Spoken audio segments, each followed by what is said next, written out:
كلنا نتوقع وننظر إلى الحج والأسعار، فالذين يذهبون للحج يبدأون بهذه الكلمة المباركة الطيبة: لبيك اللهم لبيك، لبيك لا شريك لك لبيك، إن الحمد والنعمة لك والملك لا شريك لك.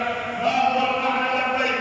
يا ربنا أنت ربنا، أنت خالقنا، أنت رازقنا، أنت مالكنا، العز من الله وأنت مالك الملك، وأنا أتعهد معك يا ربنا لا شريك لك، وكل النعم من الله، وكل النعم من الله، والحمد لك يا ربنا أن لبيك ولا شريك لك لبيك. هذه الكلمة المباركة تبدأ من بيتك إلى قلبك إلى بيتك.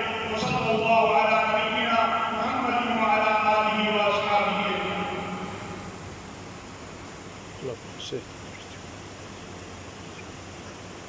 إن الحمد لله